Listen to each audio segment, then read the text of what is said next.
Welcome back, everyone, to another episode. Today, we are speaking with Tony Martignetti. Tony is the founder and chief inspiration officer of Inspired Purpose Partners. He is a two-time best-selling author, a TEDx speaker with over 2 million views. Congrats on that, Tony. A podcaster and advisor to outlier leaders who want to make an impact without burnout. Tony, welcome to the show. Well, thank you so much. I'm thrilled to be here. I think this is a long time in the waitings. I've been excited and looked forward to this conversation for a long time. And so have I. Now, folks, Tony is a fellow Thinkers 360 with me, as well as Leaders Hume participant and awardee. And so I'm excited, Tony, to have you with us today talking about something that we all love, and that's change. Yep. And that was the right. Change is something that we struggle with internally, externally, wherever you can imagine. But before we get into that, tell us a little bit about you. Okay. Well, where should I begin? I'll begin at the beginning, right? No, I'm kidding. I will share a little bit about the early me. I was an artist as a child who just loved, painting and drawing, but I wasn't a stick figures and dogs and cats. I was really about painting environments, and there's something about that which is really weird, but also something that connected back to who I am now. About creating environments that had emotional feelings and ways of people feeling in an environment. But I stuffed all that back into inside because I had to follow a path to create something that was going to make money, because that's what we do in the world of work.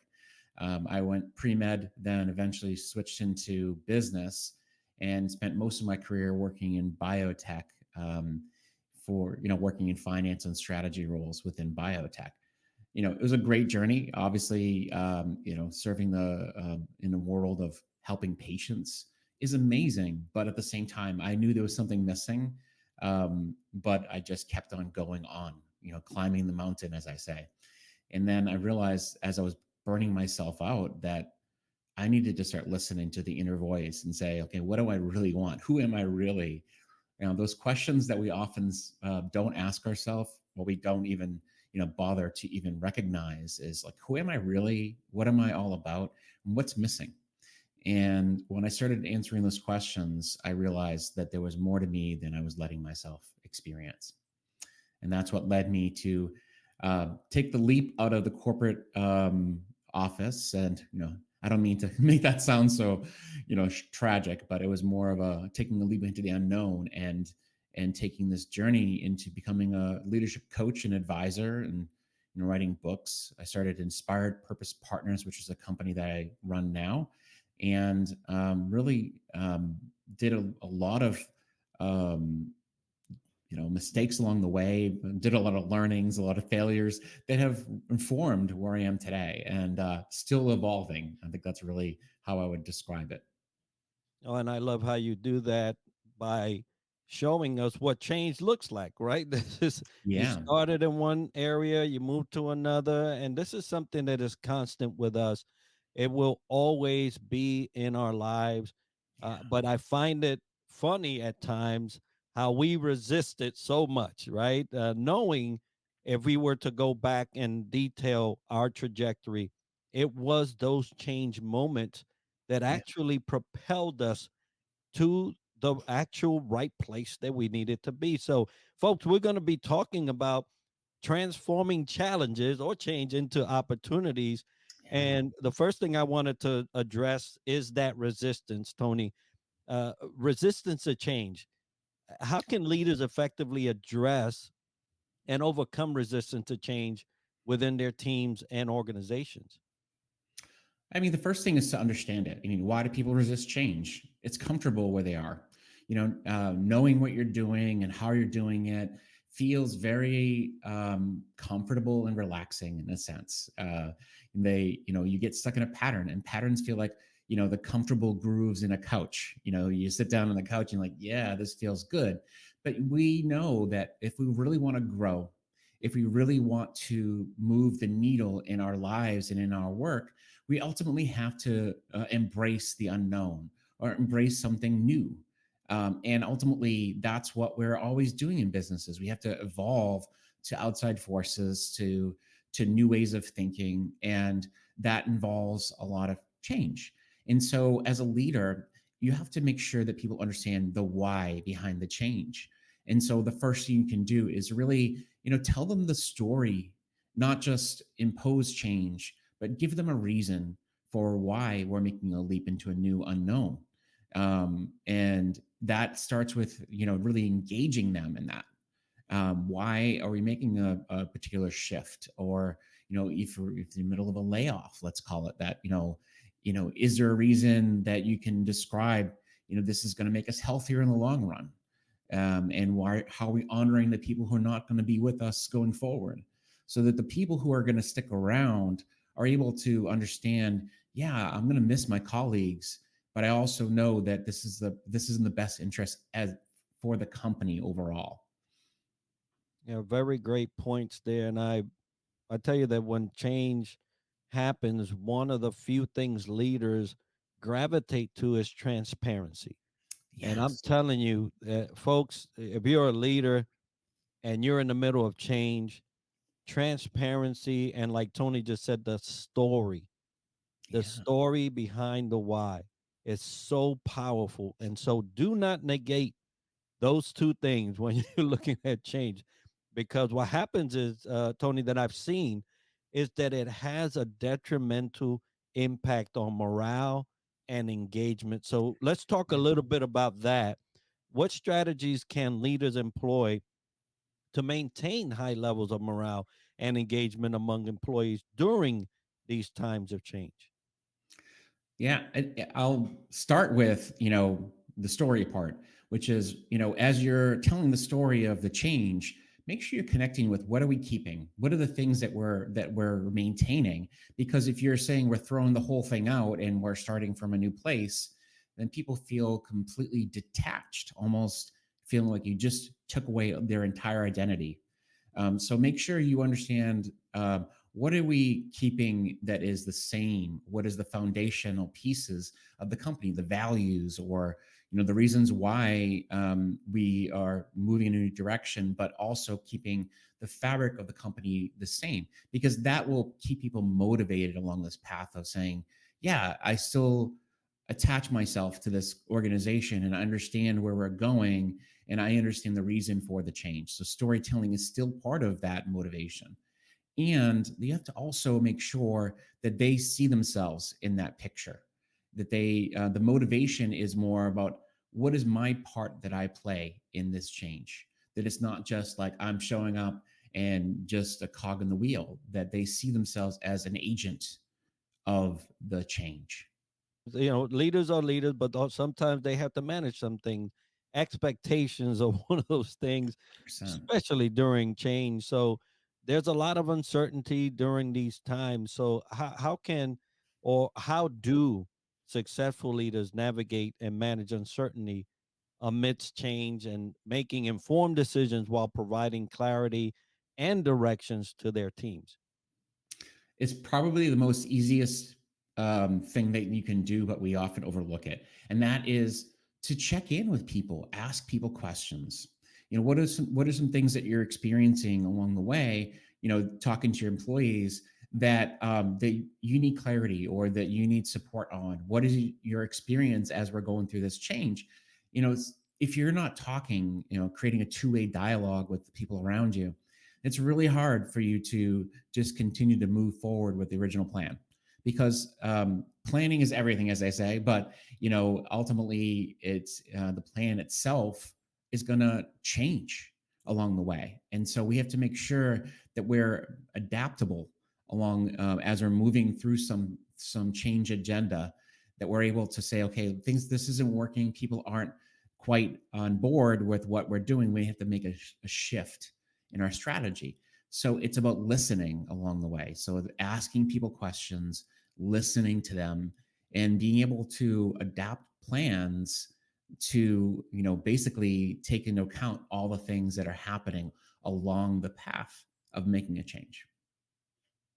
I have seen change really do a a number on Mhm. companies, especially if they've already established sort of a climate and culture around how they see change. And so sometimes there are cultural barriers Yeah. that will fight you in times of change. And you know, leaders have the opportunity to grow, right? So maybe they grew into the fact that, hey, maybe this change is not bad, but now they have to bring it back into their culture. So what steps can leaders take to identify and overcome cultural barriers that may impede the success of change initiatives within their organization? That's a great question, and I think one of the things they can start with is to make sure that they understand the culture first and foremost before they start to implement the change.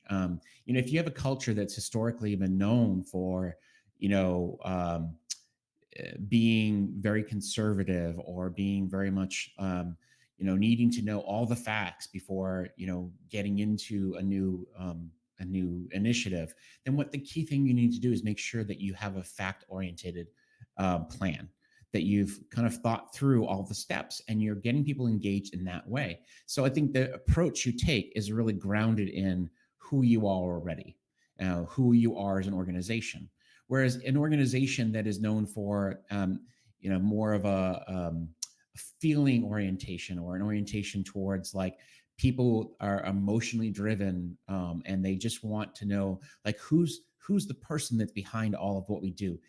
Coming from a world of biotech, which is where I lived before I got into what I do, a lot of times it had to do with like, who's the person that drives us, and that might be the little child who suffers from a rare disease, and knowing that they're waiting for a therapy and we have to act quickly. And so that means that when we're going through a change initiative, something we hit a stop point, or a point where we've hit friction. What we need to be able to do is, what can we do to get past that hurdle quickly and do it in a way that's going to be sustainable. So sometimes we have to make decisions that we don't necessarily have a lot of time and time to think through, but we know where the ultimate goal is. What's the best plan for the patient? Yeah, very powerful. You know, I've seen change come, folks understand it. They are able to kind of tell that story. They Mm-hmm. understand the culture. I mean, everything seems to be in alignment to allow this change to come, and the people embrace it and kind of adopt it, and everything is going well, Mm-hmm. but they run out of steam. They Yeah. don't have a sustaining mechanism to keep that change on for the long haul. And I Yeah. think some people think that just because you adopt a change, that it's going to be boom, just done, one and done, and it'll continue without the support of the folks. So when we're talking about sustaining change, Mm-hmm. what are some effective strategies for leaders to sustain change efforts over the long term, ensuring that new practices and behaviors become ingrained in the organizational culture? Yeah, it's a great question. I mean, one of the things that's so important is to make sure that as you're implementing things, new initiatives, new changes, to make sure that you show the effects, that you celebrate, what has happened, so people understand that this is what we created, this is what we're creating along this path, so that we continue to see by doing this, we we can continue to do amazing things. We can continue to see that this is making progress. So ultimately, it's about that recognition of what is happening. And if you know that these types of changes are going to happen all the time, which most of they are, you realize that you need to create an acumen within the organization, a skill set to know that how can we embrace change more readily? How can we create the skill set of being adaptable, change ready, and have people in the organization who are on the lookout for what are some things that we need to look out for in terms of potential change areas, And what are some tweaks we needed to make to initiatives that we've put in place to ensure that they maintain their effectiveness as we've put them in place? Thank you, Tony, for taking us through the life cycle of change, right? From Yeah. the onset all the way to the sustainability. And I really appreciate that. Now, I know that you have some things coming up and some Yes. projects that you're working on. So, what do you have coming up, and how can the listener get a hold of you to support you? Well, absolutely. I appreciate that. So, first and foremost, I just recently published a book back in December, I should say. It's a book called Campfire Lessons for Leaders: How Uncovering Your Past Can Propel You Forward. And we talked about change a lot here, but in this book, I share stories of people who've been through some amazing change in their lives, and their stories that really have connected themselves to their own personal transformation journey.